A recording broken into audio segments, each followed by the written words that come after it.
Before we jump into this crazy story, drop a comment and let me know where you're tuning in from. Maybe you're kicking back in a sunny beach house in Florida, stuck in rush hour traffic in Los Angeles, or relaxing in a cozy mountain cabin in Colorado. I love seeing how far these Karen stories of drama and karma can reach across the world. The gate to my ranch stood at the end of a long, dusty road, framed by barbed wire fences and oak trees that had been here longer than I had. Most days, pulling up to it was a quiet ritual, a moment of calm before the grind of work. But that evening, as the sun beat low against the horizon and the air carried the dry scent of earth and hay, my pulse spiked at the sight waiting for me. A bright red sports car sat dead center in front of the gate, its polished body gleaming like a trophy dropped into the dirt. Dust from the road still clung to its wheels, proof that it had been driven here recently. My truck slowed to a crawl, gravel popping under the tires. I gripped the wheel harder than I needed to. Not again. I'd already dealt with plenty of HOA nonsense since moving out here. Petty rules, letters in my mailbox, constant bickering about fences and paint colors. But this was different. Blocking a man's gate was more than arrogance. It was provocation. And from the license plate frame that read HOA Proud, I didn't have to guess who was behind it. Julia. She came storming into view before I even killed the engine, striding out from the side road like she'd been waiting for the moment. Blonde hair pulled tight, crisp white blouse tucked into fitted jeans, phone pressed against her ear. She didn't even glance at me at first. She was too busy yelling into the receiver, her voice sharp enough to cut through the cicadas humming in the trees. I told you, he can't do anything. This is an association road. I've got every right to be here, she snapped, then turned those words toward me as if rehearsed. Her eyes narrowed, locking on me like I was an intruder on my own land. I stepped out of the truck, boots crunching in the gravel. I kept my voice low, calm. Julia, you're parked on private property. That gate leads straight to my ranch. Move the car. She scoffed, holding her phone out like a weapon. Private? This road falls under HOA jurisdiction. You can't gate it, and you sure as hell can't tell me where I can park. My car's not hurting anyone. The ridiculousness of it almost made me laugh. Almost. But there was no humor in the way she stood, chin raised, daring me to challenge her. You're blocking my way home, I said. I pointed to the large sign posted not 10 feet from the gate. Private property. Trespassers will be towed. The law is clear. Now move it before we've got a bigger problem. Her smirk widened. She ended her call with a dramatic tap of the screen and slid her phone into one manicured hand. You think you can scare me with your little cowboy rules? This is America. We have homeowners' rights. You're just some rancher playing soldier with old junk machinery. Her gaze flicked past me to where, in the distance, the silhouette of my tractor rested under the barn awning. She let out a laugh, shrill and mocking. What's that dinosaur gonna do? Chase me off the road? I clenched my jaw, forcing down the anger that surged hot in my chest. Reasoning with her felt like shouting into a storm. Still, I tried. Look, Julia, I don't want trouble. Just move the car, and we'll pretend this didn't happen. But she had no interest in peace. She pulled her phone back out and, with a quick swipe, started recording. Her voice climbed in fake distress. Look, everyone. Harassment. Threatening a woman for simply existing on a public road. She angled the camera so my face filled the frame, as if she'd caught me committing some unthinkable crime. My hands curled into fists at my sides, though I forced them to stay there. She was baiting me, and I wasn't about to give her the satisfaction. Stop playing games, I said. You know this isn't public. You're trespassing, and that's on you. Tell it to the judge, she sang out. I'll make sure the HOA backs me up. They've already laughed about your little complaints. That part hit harder than I expected. I had tried calling the HOA before, trying to resolve her nonsense the polite way. They brushed me off every time, siding with her like she was their queen. She knew it. She thrived on it. And now she was leaning into the full weight of their favoritism, daring me to cross her. The red car glistened between us, an obstacle not just of steel and glass, but of pride and power. I could see my reflection warped across its hood, distorted and small against the shine. She leaned a hip against the door, arms folded, as if settling in for the long haul. "You're not going anywhere tonight, cowboy," she said with a grin that turned my stomach. I breathed deep, catching the smell of hot dust and gasoline hanging in the air. Around us, the fields were silent, the cattle tucked away somewhere far from this madness. The whole world felt narrowed down to this standoff, just me, Julia, and that gate she had no right to block. I weighed my options. Call the sheriff? They'd take hours to show, and she knew it. Try to tow her car? That would escalate faster than I could control. Plead with her again? That would only feed her ego. Her smirk stayed locked on me, her phone recording every twitch of my face, every word I spoke. She thought she was untouchable. I turned without another word and headed for the truck. Her laughter followed me, sharp and grating. "That's what I thought. Run back to your barn, tough guy." But behind my silence, a storm was building. I'd spent years in the service before coming back to this land. Years learning that sometimes you don't fight fire with words. Sometimes you let the other side believe they've won, until the moment they realize they've underestimated you completely. I slid back into the driver's seat, gripping the steering wheel, staring past the hood of my truck at the scene ahead. Julia standing tall, her red car blocking my gate like a trophy, her voice echoing in my ears. She thought this was over. If she wanted to play games, I was about to bring the biggest piece on the board. Before we move on, I've got to mention one of my absolute best stories. It's about a screaming Karen who demanded my business partner's first-class seat and instantly regretted it. That one's wild from start to finish, and I've linked it in the description and end screen. Stick around after this story to check it out. You won't want to miss it. The night after Julia blocked my gate, sleep didn't come easily. Every time I closed my eyes, I saw that red sports car shimmering like a taunt in the evening sun. I saw her smirk, heard her mocking laughter, felt the sting of helplessness gnaw at my pride. Out here, a man was supposed to have control over his land. But she had turned my own road into a stage for her arrogance, and worse, she'd filmed the encounter like it was some kind of comedy show. By dawn, I'd already made up my mind. If Julia wanted to test how far she could push me, then she'd find out. Not with yelling, not with phone calls. She thrived on attention, but she also thrived on the illusion of being untouchable. What she never expected was for me to use the very thing she mocked, the old war tractor parked in my barn. That tractor wasn't just any machine. Years ago, I'd bought it at an auction, a surplus monster from the Army. A behemoth with tires taller than my shoulders and an engine that could shake the ground. I never needed it for farming, not really, but there was something about owning a piece of raw, unstoppable steel that had appealed to me. Now, for the first time, I realized it wasn't just a relic. It was my ace in the hole. I walked out to the barn that morning, boots crunching over gravel, the cool air still heavy with dew. Dust motes floated in shafts of sunlight, slipping through the boards. The tractor loomed in the shadows, hulking and silent, like some beast waiting to be awakened. Running my hand over the cold metal, I felt a calmness settle in. Julia thought the game was hers. She thought I was powerless.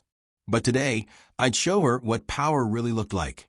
When I turned the ignition, the engine rumbled awake with a growl that shook the barn walls. Birds scattered from the rafters, the floor quivered beneath my boots. I eased the machine forward, its weight pressing into the earth, each revolution of the tires groaning with strength. Just hearing it alive again was enough to stir something deep inside me, a reminder that even the most stubborn obstacles could be crushed under enough force. By mid-morning, Julia was back. Predictable. She parked that red sports car at the same spot, nose pointed at my gate like it belonged there. The sun gleamed off its polished hood, casting sharp reflections into my eyes. Julia stepped out with her usual swagger, white blouse pristine, jeans hugging her frame like she was modeling for an audience. And maybe she was. Two neighbors, drawn by the commotion, lingered at the edge of the road, whispering to each other. Julia noticed them too, and her grin widened. Perfect. The more witnesses, the better. She loved drama, and I was about to give her a show she'd never forget. I rolled the tractor out of the barn deliberately, letting its roar echo across the fields. The neighbors' heads whipped around, eyes widening at the sight of it crawling into the open. Julia's grin faltered just slightly, though she quickly masked it with another laugh. She pulled out her phone again, holding it high like she was filming a parade. "Oh, look at this. The farmer thinks he's in the army again. What are you going to do, cowboy?" "Run me over," she shouted, her voice dripping with condescension. I didn't answer right away. I let the sound of the engine fill the silence. Dust billowed up around the tires as I steered the beast slowly down the dirt path. The ground seemed to vibrate under its weight. Julia's smirk wavered again. When I finally spoke, I kept my words measured, steady. "You have one chance to move that car, Julia. One." Her laugh rang false this time. Too loud, too forced. "You wouldn't dare. This is harassment, and I'm recording every second. Everyone's going to see how crazy you really are." The neighbors shifted uneasily, their murmurs carried on the breeze. I could tell they weren't convinced I was the villain here. They'd dealt with Julia before, too. She'd burned every bridge on this street with her arrogance. And now they were watching closely, curious if someone would finally stand up to her. I advanced the tractor another yard, the engine growling louder. Julia's phone wavered in her hand. She stepped in front of the car now, as if her body could shield it, arms spread wide in a theatrical pose. "You touch this car, and I swear I'll own your land by the end of the month." I leaned forward in the cab, my voice cutting across the distance. "Move." The car. The seconds stretched long, the only sounds the rumbling of the tractor and the distant caw of a crow circling overhead. Julia's expression twisted, torn between arrogance and fear, but pride won out. She crossed her arms, chin lifted defiantly. "Do it. I dare you." The moment crystallized, sharp as broken glass. My hand tightened on the throttle, and the tractor lurched forward with a surge of raw power. Gravel scattered, dust spiraled upward, the machine crawling inexorably toward the gleaming red prize blocking my way. Julia's bravado faltered as she stumbled back to the side of the road, still holding her phone, but no longer standing in front of the car. The tractor's shadow fell over the sports car, swallowing its shine in darkness. The neighbors gasped audibly, one of them pulling out a phone to record. Julia screamed over the noise, her voice shrill with panic now. "You're insane. You can't do this. That's a $100,000 car." But her words were drowned beneath the roar of steel and fire. The front tires touched the bumper, nudging it. The car rocked slightly under the pressure, alarm chirping to life in protest. I paused, giving her one last chance, my eyes never leaving hers. "Last warning," I said, my voice cold. "Get it out of my way." Her response was a curse. Venom spat through clenched teeth. "You'll regret this." The choice was made. I eased the throttle again. The tractor surged forward, tires climbing onto the hood. Metal shrieked, glass shattered, the car groaning under the impossible weight. Julia screamed, her voice breaking into raw disbelief. The neighbors gasped again, one covering his mouth in shock, the other muttering a stunned, "Holy hell," as the car's sleek body folded like paper. The alarm blared, muffled and pitiful, beneath the crunch of steel meeting steel. Dust billowed around me, the smell of scorched rubber filling the air. The tractor pressed down harder, flattening the sports car inch by inch until it lay mangled in the dirt, a twisted carcass of what it once was. Julia stumbled back, pale, shaking, her phone still pointed, but trembling so hard the footage would be nothing but chaos. I pulled the tractor to a halt, the wreckage groaning beneath it, then let the engine idle. The silence that followed was deafening. Julia's mouth hung open, her eyes wide with shock, fury, and the sudden, undeniable realization that she'd lost. The neighbors erupted, one with laughter, the other clapping in disbelief. Julia turned on them, shrieking curses, but their laughter only grew louder, cutting through her rage like knives. I sat back in the cab, watching her flail. She had wanted a stage, an audience, and she had won. Only now the script had flipped, and she was the fool at the center of it all.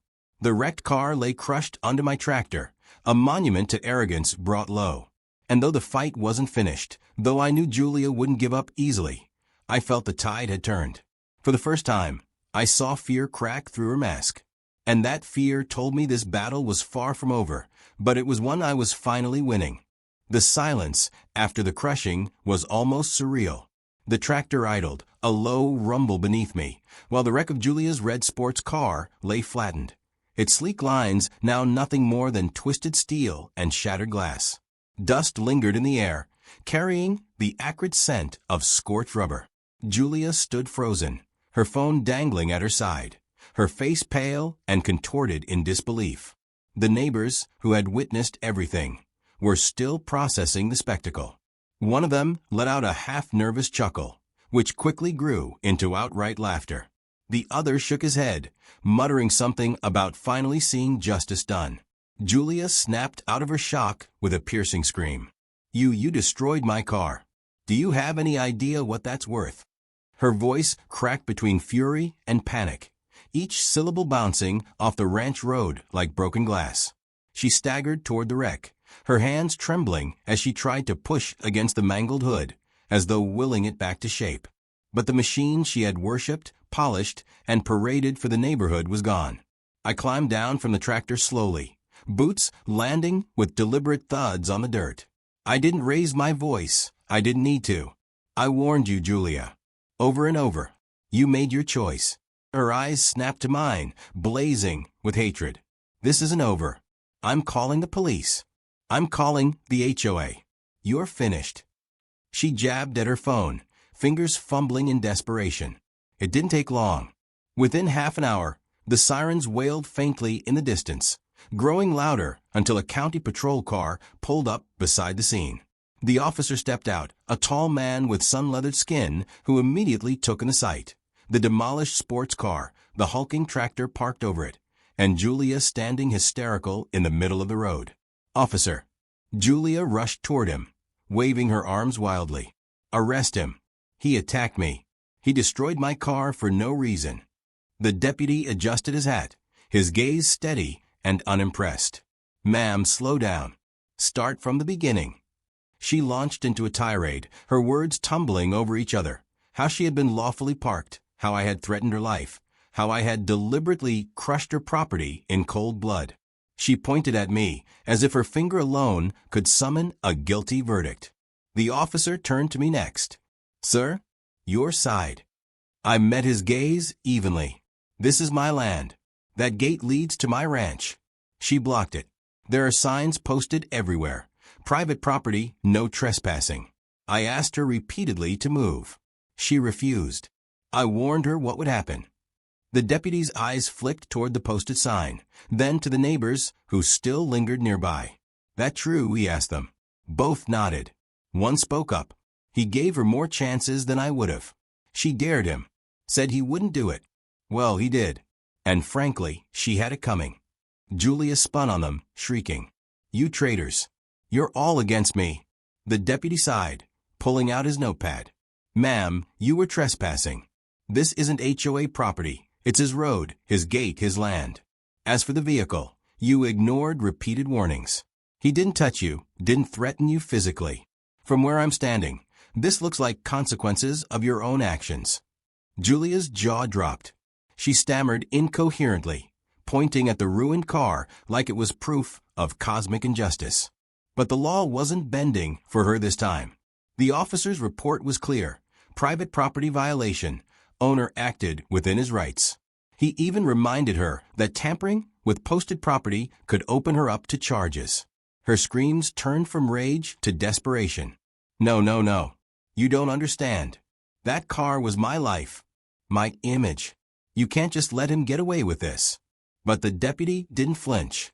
He handed her a card for filing civil complaints, knowing full well any lawyer would laugh her out of the room. By the next day, the videos hit the internet. The neighbor's shaky phone footage had captured everything. The smirk on her face when she dared me, the tractor rolling forward, the car buckling under its weight, her scream echoing into the open air. Uploaded with captions like "Karen gets her sports car flattened" and "HOA bully meets tractor justice." The clips spread faster than wildfire. Comments poured in.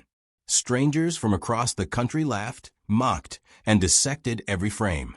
Memes of Julia standing before the tractor flooded social media, her bravado frozen forever in digital stone. She had wanted attention, and now she had more of it than she could bear, just not the kind she craved. The HOA board scrambled to distance themselves. They issued a statement declaring Julia had acted independently and without authorization, but no one cared. Their golden representative had become a public spectacle, and the embarrassment rippled through their ranks. Insurance? They laughed her off, too. Parking illegally on private property voided her claim.